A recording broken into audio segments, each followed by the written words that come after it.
जय माता राम। भैरव तंत्र इस चैनल पर आप सभी का स्वागत है। जब भी मनुष्यों के जीवन में कोई समस्या आती है और उन्हें इस समस्या का समाधान स्थूल जगत में नहीं मिलता है, तो वो आध्यात्मिक जगत की ओर अपना समाधान ढूंढने के लिए रुख करते हैं। और आध्यात्मिक जगत में मनुष्य की लगभग हर समस्या का समाधान उपलब्ध है। अलग अलग साधनाओं के माध्यम से, अलग अलग टोटकों के माध्यम से, अलग अलग क्रियाओं के माध्यम से मनुष्य की हर समस्या का समाधान किया जा सकता है। लेकिन ये साधनाएं बुद्धिमान मनुष्यों के लिए बनाई गई हैं। मूर्खों के लिए ये साधनाएं नहीं होती हैं, क्योंकि मूर्ख अपना भी विनाश करेगा और दूसरे का भी विनाश करेगा। लेकिन जो बुद्धिमान व्यक्ति होता है, वो साधना को करके अपना भी फायदा करता है और दूसरों का भी फायदा करता है। प्राचीन समय में हमारे ऋषि मुनियों द्वारा अनेक अनेक प्रकार की साधनाएं बनाई गई, जिसमें यक्ष, गंधर्व, किन्नर, अप्सराएं, अलग अलग प्रकार की गणगणिकाओं की साधनाएं ये एक सहायिका शक्ति के रूप में सिद्ध की जाती थी। इनसे ज्ञान प्राप्त किया जाता था और फिर इनका कुछ समय बाद विसर्जन कर दिया जाता था। लेकिन समय, देश काल, वातावरण के अनुसार जैसे जैसे समय बदला, युग बदले और ये साधनाएं गुप्त होती चली गई, विलुप्त होती चली गई। और आज ऐसा समय आ गया है कि साधनाओं के नाम से लोग बाग दूर भागते हैं। बहुत से लोगों को साधनाओं पर विश्वास नहीं होता कि पता नहीं ये साधनाएं होती भी हैं या नहीं होती हैं, इससे कुछ होगा भी या नहीं होगा। आपने बहुत सारे लोगों के मुख से या बहुत सारे साधकों के मुख से, बहुत सारे गुरुओं के मुख से ये सुना होगा कि एक साधना को पकड़ के चलो, एक ही मंत्र का जाप करो, ताकि उस मंत्र की ऊर्जा आपके चारों ओर एक आभा मंडल निर्मित कर सके और उस मंत्र के जो देवता हैं उनकी कृपा आपके ऊपर हो सके। असल में ये जो बात कही गई है, ये गुरु मंत्र और इष्ट मंत्र के लिए कही गई है कि एक गुरु को पकड़ के एक गुरु मंत्र का पूरा अनुष्ठान संपन्न किया जाए, जितना आपको गुरु बताते हैं, और उसके बाद गुरु के सानिध्य में रह के ही इष्ट साधना की जाए, इष्ट आराधना की जाए और इष्ट के मंत्रों का जाप किया जाए गुरु मुख होकर के। इससे इष्ट की कृपा आपके ऊपर जल्दी होती है और गुरु आपको समय समय पर मार्गदर्शन करते रहते हैं कि क्या इस साधना में ज़रूरी है, क्या ज़रूरी नहीं है, कितना आपको जाप करना है, कैसे आपको रहना है, क्या खाना है, वो सब आपको गुरु बताएंगे। इसीलिए गुरु की महत्ता हमारे शास्त्रों में भी कही गई है और आज भी गुरु की महत्ता सबसे ज़्यादा अनिवार्य होती है। बिना गुरु के अगर आप साधना करने बैठेंगे तो आपको ना तो कोई अनुभव होगा, ना ही आपकी साधना सिद्ध होगी। उल्टा हो सकता है कि आप अपनी साधना से अपना और अपने परिवार का विनाश कर दें। अगर आपके कोई स्थूल गुरु नहीं है तो आप किसी आकाशीय गुरु को भी अपना गुरु बना सकते हैं, मानसिक रूप से उनको गुरु मान सकते हैं। जैसे महाअवतार बाबा जी या लहड़ी महाशय या अन्य अन्य बहुत सारे सिद्ध हुए हैं, जिनको आप मानसिक रूप से गुरु बना सकते हैं। और जिस समय आप गुरु बनाते हैं तो आपकी श्रद्धा के अनुसार ही आपको मार्गदर्शन प्राप्त होता है। लेकिन गुरु बहुत आवश्यक होते हैं, चाहे आप मानसिक रूप से बनाएं, चाहे आप स्थूल रूप से बनाएं। क्योंकि कई बार ऐसा होता है कि आपकी कुछ परेशानी अगर हो रही है तो मानसिक रूप से आपको जो संकेत मिलता है उसको आप समझ नहीं पाते, लेकिन स्थूल रूप से जो गुरु होता है वो आपको पूर्ण रूप से समझा देता है। यही फ़र्क होता है। इसीलिए हो सके तो स्थूल गुरु अवश्य बनाएं, क्योंकि किसी भी साधना को आप गुरु मार्गदर्शन में करेंगे तो उसका आपको दुगना प्रभाव मिलेगा। और अगर आपका ये कहना है कि मेरे पास इतना समय नहीं है कि मैं 2 घंटे या 3 घंटे बैठ के जाप कर पाऊँ, मुझे और भी काम देखने हैं, तो भाई साहब आपके लिए साधना मार्ग बिल्कुल नहीं है। आप इस साधना मार्ग से हट जाएं तो बेहतर होगा, क्योंकि ये साधना मार्ग धैर्यवान व्यक्तियों के लिए है और बुद्धिमान व्यक्तियों के लिए है। मूर्खों का इसमें कोई स्थान नहीं है। ये साधनाएं कितनी चमत्कारी और विलक्षण हो सकती हैं, इस बात का प्रमाण हमें इतिहास में मिलता है। अगर हम ध्यान से देखें तो आपने गंद बाबा के बारे में सुना होगा। गंद बाबा एक ऐसे चमत्कारी व्यक्ति थे जिन्होंने ज्ञानगंज से सिद्धि प्राप्त की थी और वो अपने हाथ से किसी भी प्रकार की गंध को, खुशबू को उत्पन्न कर सकते थे। उन्होंने सूर्य विज्ञान की रचना भी की थी और इसके ऊपर कई सारे ग्रंथ भी लिखे थे। उनके पास जो सिद्धि थी वो एक यक्षिणी की सिद्धि थी। उस यक्षिणी के माध्यम से वो अपने हाथ में से किसी भी प्रकार की गंध को उत्पन्न कर सकते थे। इसी प्रकार से धन देने वाली यक्षिणी भी अलग अलग व्यापारियों द्वारा अलग अलग प्रकार से की जाती थी ताकि उनको व्यापार में मुनाफा हो। जब वो साधना कर लेते थे तो उनको दुगना तिगना मुनाफा होता था और ये साधनाएं उनको किसी ऋषि या किसी गुरु के सानिध्य में ही प्राप्त होती थी। इन साधनाओं को करके उनको दुगना चौगना मुनाफा होता था और इसीलिए धन यक्षिणी या धन प्रदान करने वाली यक्षिणी या धनदा यक्षिणी धन हमेशा ऐसे प्रदान करती है कि वो आपकी अप्रत्यक्ष रूप से सहायता करती है।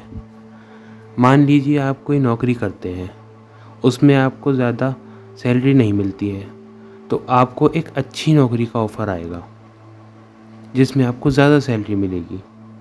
या फिर आप किसी व्यापार को करते हैं जिसमें आपको बिल्कुल मुनाफा नहीं हो रहा है, घाटा हो रहा है, तो इस साधना को करने के बाद आपके उस व्यापार में मुनाफा बढ़ेगा और दिन दुगनी रात चौगनी तरक्की होगी।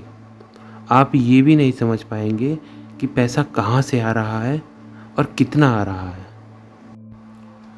आपने कई बार देखा होगा कि जितने भी बड़े बड़े व्यापारी होते हैं या बड़े बड़े सेठ लोग होते हैं, ये अपने जो इनका गल्ले का स्थान होता है जहाँ पर ये पैसे रखते हैं, वहाँ पर कुछ ना कुछ ऐसी वस्तु आपको अवश्य मिल जाएगी, जैसे कोई लाल पोटली या फिर कुबेर जी की कोई मूर्ति या फिर कच्छप यंत्र।